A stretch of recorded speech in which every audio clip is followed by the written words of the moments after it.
puncak keberangkatannya tanggal kayak Ya, paling tinggi kalau prediksi? kita lihat sementara data itu dari tanggal 28 sampai dengan tanggal 30 itu okupansinya sudah di atas 100, atas 100%. Kemudian tanggal 31 hari Lebaran itu juga lumayan cukup tinggi sampai dengan tanggal 1 mudiknya masih cukup tinggi. Begitu.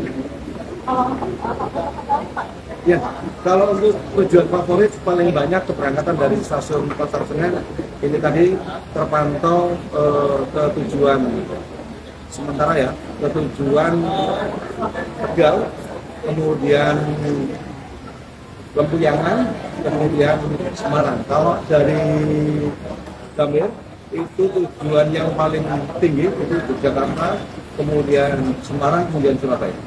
Pak, tadi kan banyak yang itu kayak tiket biar lokasikan sebenarnya para pemudik itu masih bisa beli nggak sih? Ya, jadi perlu kami sampaikan kepada para rencana atau calon penumpang yang akan bepergian menggunakan jasa transportasi kereta api. Seperti peraturan kami sebelumnya tanggal 21 kemarin sampai dengan tanggal 22, karena mereka mendapati tempat duduk yang di tanggal-tanggal favorit telah habis, mereka karena putra-putrinya sudah libur sekolah, libur mudiknya digeser maju. Ada yang keberangkatan dari tanggal 21 kemarin cukup banyak. Jadi bagi para pelanggan yang belum memiliki tiket, pantau terus akses baik KAI atau channel-channel resmi yang bekerja sama dengan PT Kereta Api untuk memantau atau melihat langsung komposisi tempat duduk yang ada pada saat itu atau pada saat akan keberangkatan. Karena apa? Karena di sana bisa jadi ada beberapa orang yang memang mereschedule atau membatalkan perjalanannya. Jadi untuk pelayanan GoSo selama tempat duduk yang terpisah masih ada akan dilayani. Tapi untuk pelanggan yang memang betul-betul memaksakan diri untuk berangkat, kami nggak bisa memaksakan untuk di tanggal favorit, bisa maju atau mundur. Dan yang paling penting himbauan kepada para penumpang yang akan berangkat, pada saat akan berangkat cek kembali tiket yang sudah dibeli, kesesuaian tanggal, kemudian kesesuaian nama kereta api, jam keberangkatan, dan tidak membawa barang bawaan yang berlebih karena satu orang penumpang dibatasi 20 kilo, jika berlebih akan dikenakan biaya tambah, dan tidak membawa barang-barang yang dilarang selama perjalanan seperti apa, hewan, kemudian makan makanan yang berbau menyengat, selanjutnya senjata api atau senjata itu. Kalau misalkan ada barang yang hilang nih Pak, laporannya seperti apa?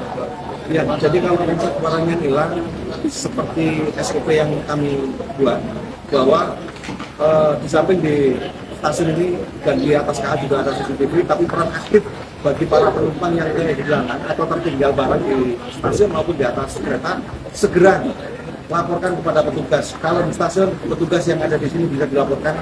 Kemudian yang di atas kereta api itu ada petugas yang mobile pengawalan kereta api, pengamanan pengawalan kereta api. Kemudian ada petugas customer service on time atau kondektur.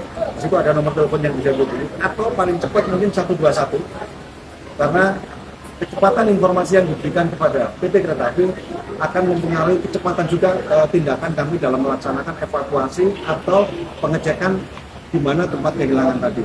Jika itu diketemukan oleh petugas kami pastikan barang akan bisa kembali. Namun barangkali para penumpang sudah sampai tujuan dan sudah lapor, nanti akan dihubungi meninggalkan nomor. Kalau misalkan udah sampai hotel nih di tujuan gitu, baru keingetan gitu Pak hilang, itu masih boleh telepon 121 itu? Ya, silakan menghubungi 121, tapi yang kami harapkan adalah kecepatan. Jika ada baru ingat gitu ya, dalam tempo waktu yang cukup lama, barang tersebut yang kita khawatirkan ketemu sesama penumpang. Ya, jadi nanti bisa dicek langsung di lost enforcement di stasiun-stasiun tertentu. Di situ ada pelayanan pengembalian barang yang tertinggal, yang diketemukan, maka di situ tercatat. Jangan lupa bawa identitas untuk validasi pengambilan barang. Kalau waktu keberangkatan favorit Ya, kalau di Pasar Senen ini mulai dari pagi, terus kemudian sore, dan agak malam. Ya. Kalau yang di Gambir juga pagi, kemudian sore, dan malam. terima kasih.